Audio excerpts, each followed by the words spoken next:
Hey Virgo, it's Luke Voulgarakis from LV Life and welcome to your Quick Tarot for the month of January 2025. Happy New Year to you. Now, let's see what we've got.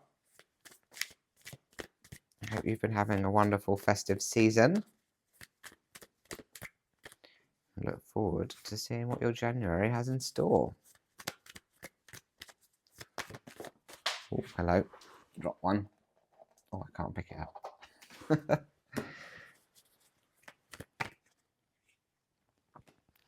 Okay, a lot of internal stuff going on here, Virgo.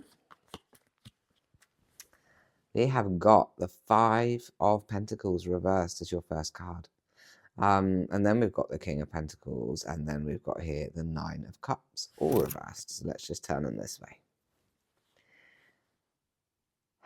Well, the Five of Pentacles. Look at you here, out in the cold, focus on everything that's going on that isn't feeling good for you, but totally missing all your opportunities up here, right? I'm not trying to nag you. I feel like there's an aspect of January blues going on here. Perhaps you're just not feeling quite on the ball or quite in sync with life, and just feeling a little bit out in the cold, right? Or maybe you've been feeling that way for a while, and now this is the month where you start to do something with it. Because this picture depicts that focusing on the problems and completely missing the opportunity. So that stained glass window really depicts like a safe space, a warm space, opportunity, comfort, whatever. So, but in this picture, these people aren't looking at that. And so it's trying to start shifting your pessimism to optimism. And perhaps that's your New Year's resolution to yourself. Is how can I look for opportunities rather than hyper-focusing on the things that aren't going right. And this isn't necessarily about all the physical stuff in the world that's going right or wrong, but just for yourself, like how can you start looking at yourself more kindly? How can you start feeling better about yourself? How can you recognize how far you've come and the person that you are, the goodness that you are?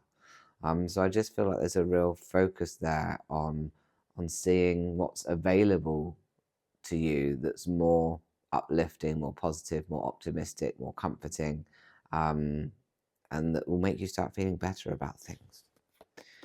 And then we've got this King of Pentacles. And now the King of Pentacles, this is throne. It's his birthright to be on this space.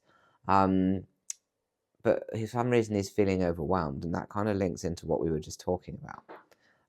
This kind of aspect of overwhelm, of not really knowing where to start or how to start, or even how to possibly just shift yourself out of this energy. You can see like the foliage here. You don't know if it's his outfit or if it's his, or if it's like what's what. It's like it's hard to tell. That represents the overwhelm. And so there's a real need to kind of stop and pause and take ownership of this trend. You know, recognize where you are, recognize the position you've got, recognize how you got there, and that it is just part of your journey, it's part of your birthright, that everything's happening for you, not to you. And then we move on to this Nine of Cups. And there's an aspect of defensiveness here. You can kind of see it in his crossed arms, but he's pretty smug about it. So it's not a bad thing. I don't think defensiveness is a bad thing necessarily. I think it gets a bad rep. But here you can see all of these cups lined up on the shelf there. And he's kind of going, no, no more. You know, I'm not letting anybody in, I'm not letting anybody out. And that's a case of really getting your ducks in a row. If you know that phrase, getting your ducks in a row. What's the other phrase? I don't know if I've got any ducks. I just feel something about, oh God, I can't remember. Something about a crazy pigeon. I don't know what that saying is. There is a funny meme about it. That'll come back to me in a minute. Total random tangent there, sorry. So I just think that this is you getting your ducks in a row, you sorting out your mindset, you understanding what's worth listening to inside your brain and what's not. Or the same with your thoughts and your feelings and your emotions. Just, what is serving you and what isn't, and just really sorting yourself out internally, like a real good internal spring clean. And then you can move forward with this as your armor, with this as your defense, in a sense, and say, okay, I'm solid now. I feel good about myself. I feel good about things. I feel a bit more organized, a bit more prepared and ready to take on the world, to start shifting my mindset and to start feeling better about things and myself. But it is an inside out job, unfortunately. So yeah, there we go. I hope that resonates. It doesn't sound super optimistic, but it absolutely is.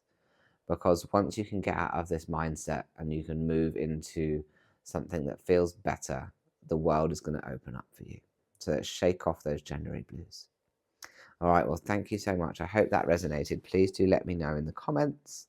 Like, follow, subscribe, and share whatever platform you're on, because that helps me to reach more people. It's absolutely free for you to do, and I super appreciate it. If you want to make me a little donation, I've got Buy Me a Coffee and PayPal links in the description. Or you could also book a private reading with me, and I have a 12-month a year ahead, 12-month reading available that I can do with you, that is perfect for this time of year to just really get to know what 2025 is all about for you. All right, I'll take care. Have a wonderful month. Do the inner work, because it's going to be amazing at the end of it. Thank you so much. Bye-bye.